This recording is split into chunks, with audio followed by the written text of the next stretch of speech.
Welcome to our video today on staff compensation, a planning pathway. I'm Marshall Shannon. In this laser lesson, we'd like to give you 8 suggestions for moving your ministry forward with structuring your staff compensation pay packages.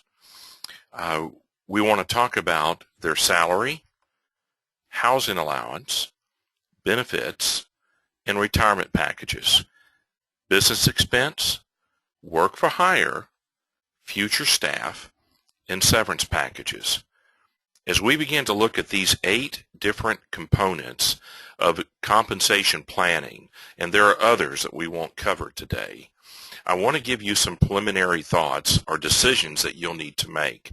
I would suggest that you answer and approach it this way. What is the total amount your church plans to allot to the staff compensation, whether you have 1 staff member or 12 or 24?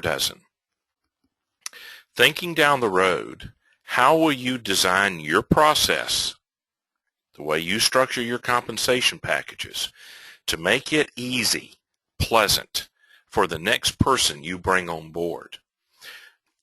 In the employment industry with human resources, they refer to it as onboarding and offboarding. Onboarding is when you bring someone onto your church staff and you're bringing them in full or part-time, pastoral staff, support staff, or some other way that they're serving your ministry, and then everyone's going to offboard at one point, one time or another, for one reason or another. And then in between that, one of my friends referred to it as onboarding and offboarding, and in between, we waterboard them.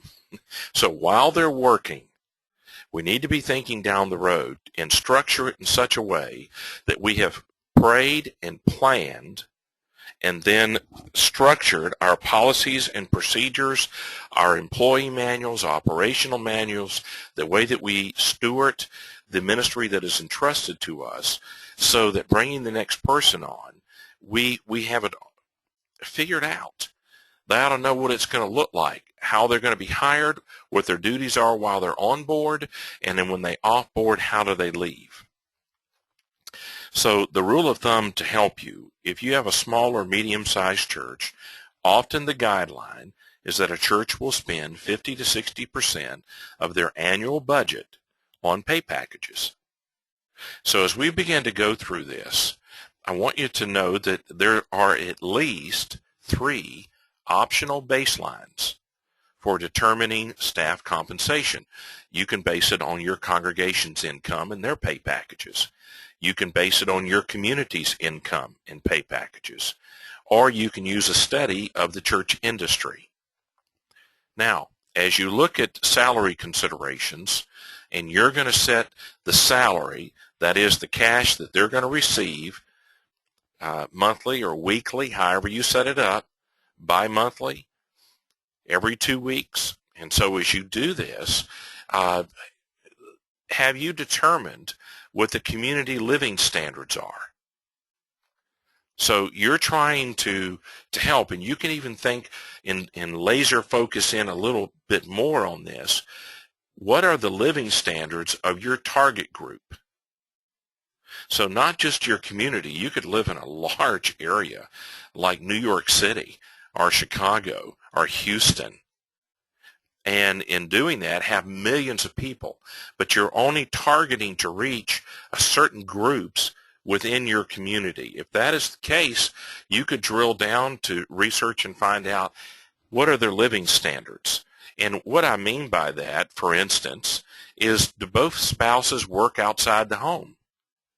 Well, are you going to require, let's say your pastors, that their spouse can't work outside the home because you want them available to help in the ministry there, or do you mind if they work outside? Those are decisions, employment decisions, that you have to make. And so as you talk about this, do they own or rent their homes, their apartments and condos and townhouses? Do they live in regular single dwelling houses or mobile homes? What is their living standard? For instance, you bring an assistant pastor in, and everyone in your area lives in a $400,000 home,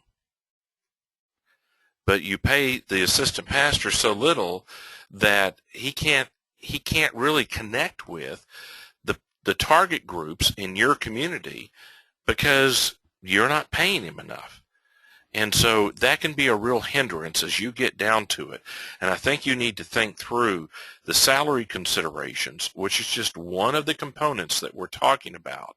But how do people in the area that you're trying to reach with the gospel, what are their living standards? As we continue down this list, what about housing allowance? Pastors were allowed by the U.S. Congress. They passed a law, I believe it was in 1962, but don't quote me on that, that a pastor could be exempt from his housing allowance, his actual expenditures, and he does not have to pay federal income tax on that. That is a benefit for your pastor and something that you need to structure into his compensation package. So, is he going to own, rent, or live in church-provided housing? So housing allowance, you're going to have to decide, does it vary by the staff position? Are you going to provide equity allowance if they live in a church house, in a church-provided house? Here's how this works, and it's not so common as it used to be. But you bring a pastor in, you put him in a parsonage, and he lives there for 20 years. He retires, he gets fired, whatever happens, and he has no equity built up in it as his own possession because he's lived in church housing. So a way that churches have handled this is to give him an equity allowance annually to compensate for the appreciation of a home if he owned his own home. The other concern and reason why I think guys have gotten out of living in parsonages is that if they do end up retiring and all they've ever lived in is church-owned housing, that's part of their retirement, that they built up capital and they don't have any. So you have to decide what you're going to do with it. But, are you going to let it vary by staff positions? Are you going to compensate them for living in church housing by helping them build up equity? And then housing allowance, as I understand it today, and realize that the IRS regulations are interpreted often from district to district and maybe from office to office. So I'm just giving you some that have historically been a part of what's included in housing allowance. The mortgage or rent payment are equivalent to that if they're living in church housing. Home insurance, property taxes, maintenance, improvements to the property, utilities. Basically, it includes any cost associated with maintaining a home. Some of the guides that I'm going to provide you at the end of this video and in the resources, if you'll pause this video and scroll down, you'll see 5 resources there for you that you can click, and it will take you to one source or another to purchase one of these guides. Now, having said that, there's also an outline that is there that if you want to print that out and take notes as we talk to apply it to your particular situation, I provided that for you as well. So housing allowance is the second of 8 categories that we're discussing in this brief laser lesson. Now let's talk for a moment about benefits. Health insurance.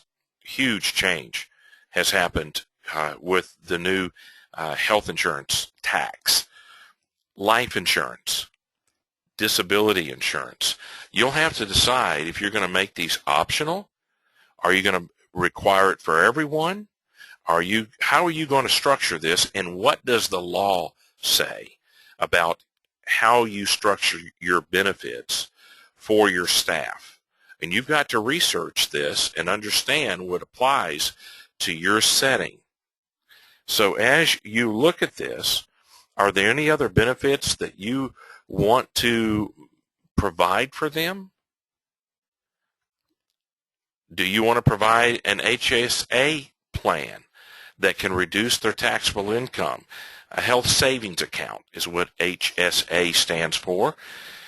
And they can, the employer in a regular setting will deduct from the taxable income, the salary that he or she is paying the staff by an amount selected by the employee that they want to withhold $75 a month or $475 a month, some amount, and put it into an HSA plan, and they use that money for medical reimbursement to buy prescriptions and doctor's visits, anything, and it's not taxable income for federal purposes. So you'll have to research that, but don't leave that out of helping your staff when that shouldn't cost you any more money, and it may save them a fair amount of money depending upon their situation. Again, I've had staff after staff comment to me that they would like to be included in the structuring or the planning of the compensation packages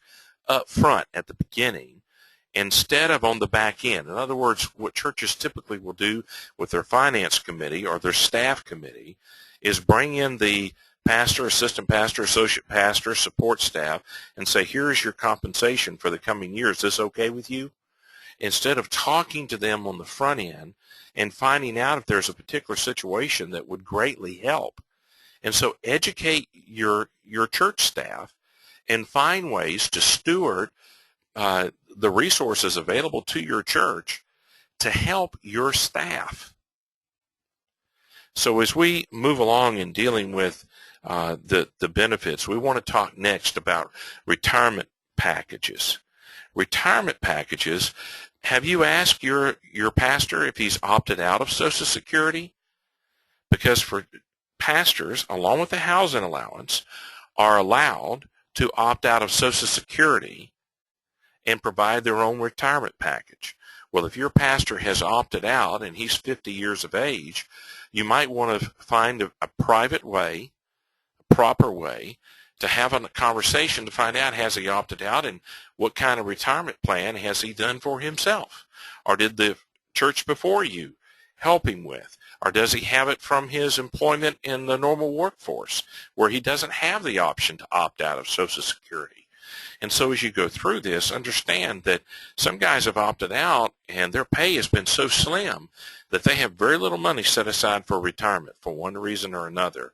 And you want to help them, don't you? Do they have any preferences about their retirement package? You say, well, you know, we included a set amount for everyone who works for us.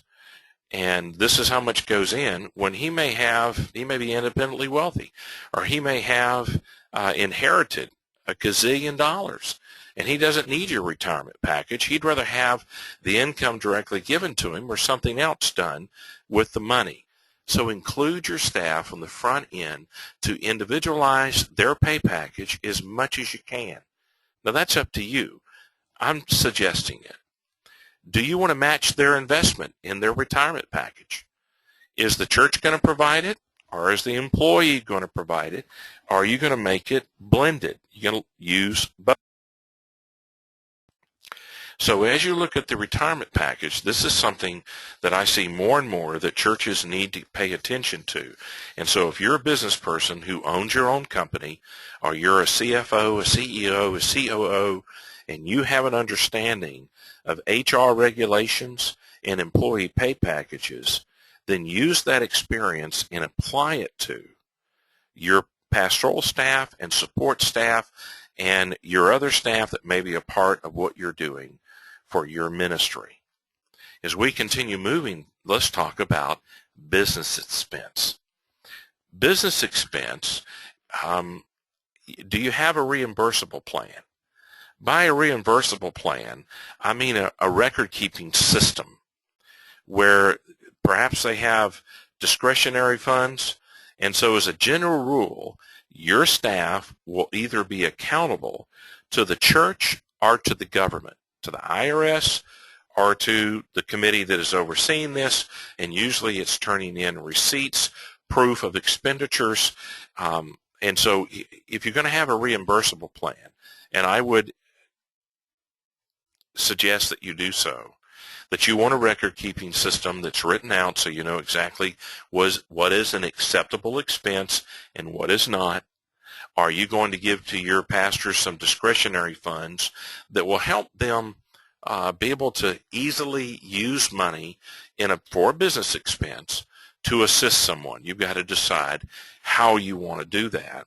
So how are you going to handle the accountability of the business expense money that you're given? You're going to give them a credit card, and the credit card has a limit. You're going to give them a line item with an allotment and a description of that allotment or that expense as to how it is to be used and what you'll reimburse and what you want. So is the credit card provided by the church? Are you going to give them an advance each month or week? Are you going to reimburse them? They're going to spend their own money, turn in their receipts. After they're submitted and inspected and approved, then you'll reimburse them. You've got to decide how you're going to structure the accountability. And so what should be included as a business expense? Transportation. Well, this can be a big one. If your pastoral staff is using their personal car to run to the hospital, to go visit shut-ins, to do, any kind of ministry that you want to pick, they may be putting thousands of miles on their personal car, and they're actually providing you with an automobile. So you need to answer, are we going to provide church vehicles for the staff? And you may structure this however you need to do it to make certain that they're reimbursed for it, or are they going to just have to take their IRS deduction for their taxes to take it off their income? Are you going to cover their transportation for any conferences they attend, seminars, meetings, fellowships, retreats? What about continuing education? So with the transportation comes education. By the way, let's say that you have a pastor who feels like they would be greatly helped, and for whatever reason, once a year to attend a conference or seminar, some kind of meeting or retreat for their health spiritually, or for their continuing education, or to do networking, or to look for the next staff member, whatever reason. Are you going to allow that staff member to take their spouse? What about their children? Are you going to pay for it? And so all these kind of questions come up as you start looking at what's included in business expense. Transportation, okay. What's that look like? How is it structured? How are your policies written? What are the procedures for it? If you're going to let them use their personal vehicle and they're doing church work in it, what does that mean? What is the risk management procedures you need to put in place? If they're going to travel for conferences and seminars and meetings, are you going to pay to buy a plane ticket for the spouse? So with education, are you going to provide continuing education for them? Formal education, and by that I'm talking about college or seminary, university, where it's formal education that is accredited. Or informal education, such as this very video that you're taking right now, is an informal continuing education designed to provide gap knowledge for pastors and church leaders who did not receive this education in undergrad or seminary. We're filling the gap. Well, are you going to provide resources so that they can continue to develop? Here is a truth that I want to make certain you understand. Pastors must continue to grow and develop if they wish to continue growing and developing others. And the minute they stop growing and developing as leaders and as believers and as communicators and all their roles with their skill set and their character, then it causes the ministries they are overseeing and leading to plateau out, to stall out. So investing in education is always a great benefit to the church, because the investment into your staff, the outflow of their life then benefits the church. So when it comes to education, what about tuition and expenses that are involved with their education, meaning books and other things that they have to do? A business expense, are you going to reimburse it for them or pay for it up front, allow them so much a year, pay for it in part? How are you going to structure it? What tools will be included as a business expense? Who will own the tools? By tools, I'm talking about books, either the printed page or electronic, meaning an ebook on Kindle or Nook or other tools that are used. What about software? Study tools, administrative tools. Who's going to own those? They may be buying it with an expense account that is allotted to them as a part of their pay package. Decide up front who's going to own what. Cell phones. You talk about cell phones. What about whether they have their office, their study at home, or at the church office, or both? What about the equipment? Copiers, printers, scanners, fax machines. I understand that, you can get equipment today that includes these in one machine. But as you look at this, who's going to own that equipment? What about the landlines for the phones? What about their computers? I mean, my goodness, you've got desktops and laptops and iPads and whatever is next that's coming out with the technology. Churches often don't think about this until something breaks down, and now the pastor's got to replace it. Well, did the church own it in the first place, or did he own it? Sort that out. Onboarding and offboarding is a term that is used by the commercial industry on a regular basis with their companies, with human resources, HR. Onboarding is the hiring and bringing in of employees. Offboarding is walking them out of the doors of your company. Between these two times where they are employed by you, it is wise for the church to know how you're going to bring people in, how you're going to deal with them and treat them while they're an employee, and how you're going to deal with them once they are leaving your ministry. Well, are they going to take the books and the equipment with them? How are you going to set that up so that while you may be reimbursing them, who owns it? So those kind of issues become a normal part of discussion, but often it's not on the onboarding part that they come into discussion, it's on the offboarding part. And then hard feelings develop, and it just isn't healthy. Now here's another area that is a bone of contention that often catches churches unprepared to deal with this. Work for hire. Work for hire is the question that you need to answer, because the senior pastor, the associate or assistant pastor, whatever title and position you've given them, they're an employee of the church. Who is going to own the following things? They author a book or a poem or a blog post. They preach a sermon. They record a video, whether it's preaching or something else they're doing. If they're working for the church, who owns it? Then, from what I have been taught, and you have to go research this for your location, for your state, is the work for hire automatically give ownership of the books that are authored, the sermons that are preached, and the videos that are recorded, and anything else that is produced by an employee automatically belongs to the employer.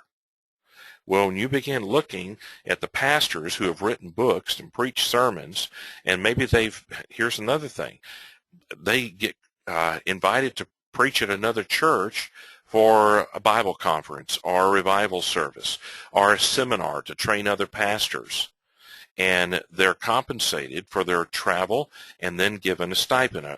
They're compensated and given an honorarium. Does that honorarium belong to the pastor or to the church? And how many times is he allowed to go and speak during the week, during the year? And does the first 3 he keep, and anything thereafter he turns over to the church? And I'm just making that up, but you've got a question here that you're going to have to answer this, and I want to encourage you to answer it on the front end of your relationship with your next employee, and then go deal with it with your existing employees. So how will you regulate it?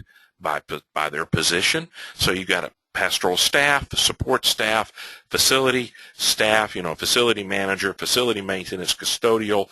Maybe you've got some other people that are helping you write your curriculum for your small groups or Sunday school or your continuing education for your church or your discipleship material. How are you going to handle this? By their position, or by the individual, or by their profession, their post, what they're doing? So a church who has a pastor write a training manual for an athletic event that is unrelated to his duties as a pastor may not have any question about that being work for hire. But if he goes and writes a book on how to make disciples or how to preach effectively, then that does relate to his duties. And you want to settle, who owns the tools and who owns the work that is produced. Here's another question that may help you, and this is not often discussed, but every employee, as I understand it, but you have to go research it for your area, is either exempt or non-exempt. By that, I mean a 40-hour work week. When you get past 40 hours in some states, the employer is required to pay hourly rate, time and a half, 2.5, whatever it may be set up. And if they are exempt from that, they can work 100 hours in a week. They're paid a salary, and they don't receive any overtime. But if they're non-exempt and they work 41 hours, if you've got a secretary there who is technically non-exempt, then you've got to pay her for that extra time she's worked. Just a thought for you to research as a part of your human resources for your staff to care for them. Are they exempt or not exempt? So if they're exempt from it and they're not, they can work as many hours, does that help you figure out what work for hire will look like in your ministry? Or if they're a 40-hour or part-time employee, what does that mean? Just some thoughts for you to begin chewing on as you look at structuring your compensation for your staff. Now, let's talk about future staff. With future staff, do you have a process to regulate salaries for the people that are going to be coming in? Well, here is one resource to help you. It's called, the name of the book is Effective Christian School Management. In the book, we'll have it for you at the end of this time and also in our resources. But Carl Herbster and Jim Dewing wrote this book some years ago, and it's one example to give you a baseline. And here's what they suggest you do. You set the baseline for at 100%, and this is what we're going to have as the baseline salary for an employee, and then everyone, senior or lead pastor, he's at 100%. Then the associate pastor is at blank percentage, and assistant pastor is at a blank percentage of the senior pastor's pay, his baseline salary. Okay? Then you've got support staff and facility staff and other staff, and they suggest that you grade that down so everybody working in their position will know what percentage of pay they're going to get is a percentage of the senior pastor. Then you've got variables that come about in this. So in the book you have performance reviews where you may give a guy a little extra money for the coming year because of some great work that they did during the current year. Or they may go get an earned doctorate or a second seminary degree or graduate degree, or in some other way that you want to help them improve, and it's a stimulating thing to encourage them to continue developing And as they get those accreditations, those certificates, those diplomas, that they will be paid more money. Another one is tenure. How long have they been at the church? And so you may want to say, well, we want to increase their pay for the first 3 years, that we feel like that deserves extra pay. Then maybe years 4 through 8, we're going to reduce that increase in pay by this much. You'll have to figure that out. This is just suggestions to help you think through how the Lord wants you to structure the staff compensation packages for your employees. So let's talk about something that often we don't like to talk about, and that is severance packages. First off, why would you do that? Because you're going to have people in the church who are not upper management or C-level employees of a company or firm or nonprofit, and they're thinking, you know, I'm in sales department for this company, or I'm in middle management. I don't get any kind of severance package. When I'm done working there, my last paycheck is my last paycheck. Well, with pastors, they would be considered C-level. And so the norm there is to provide a pay package for them because they have a limited source for finding employment. Their education and everything has been tailored toward being a pastor. So often churches will set up a severance package, but you want to determine this on the front end, do you not? You don't want to wait until your first guy is being let go or walking away or going to take another church, or you fired him, for you then to start arguing whether or not you're going to give him a severance package, and you leave a guy hanging high and dry. Put it into writing. Decide. Now, onboarding and offboarding that we've already referred to, you need to know what that's going to look like. So what are the terms for offboarding? If he has a moral issue, you're going to give him a severance package. If there's performance issues where they were let go because of their lack of performance or weak performance, what if they're retiring? You're going to give them some kind of severance package for the first year? What are you doing there? What if they're leaving on their own to become a milkman or a hairstylist or to sell used cars or to go take another church, and another church has called them and they're leaving you? On what terms are you going to provide a severance package? And so as you talk about these things, what is the length of the severance package? How much are you going to give them? What is included in it? Their salary, their housing, their benefits, their retirement? Does tenure matter?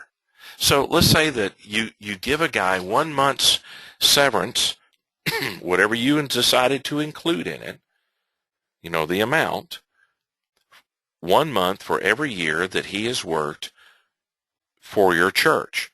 And so you answer the question, yes, tenure matters. Or you can decide that everybody gets 2 months' pay. A lot of church constitutions will say that for their pastor, that he gets 60 days compensation. So you've got to decide how long are you going to provide that severance package for them. Are you going to base it on their performance, or how much they're loved, or how long they've been there? And what are you going to include in it? You're going to do it for just a week, or for 2 weeks, or for a month, or 6 months? So what is that going to look like for them? So let's go next. I'm going to give you some compensation resources and just kind of walk you down through these. Then you can click on any of the links in the resource section after you've watched our video here. And it will take you, if you'll right-click, open a new window, it will take you to the website that provides these compensations.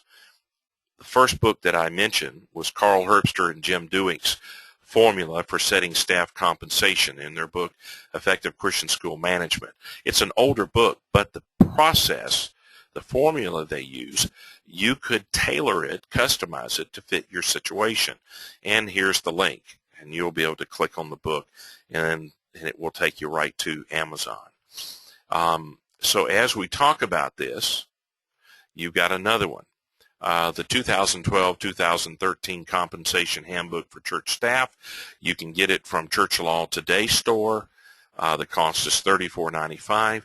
You can purchase it in sections. In other words, if you're a small church with a solo pastor, one pastor, you can purchase online, like a Kindle, electronic copy of just that portion.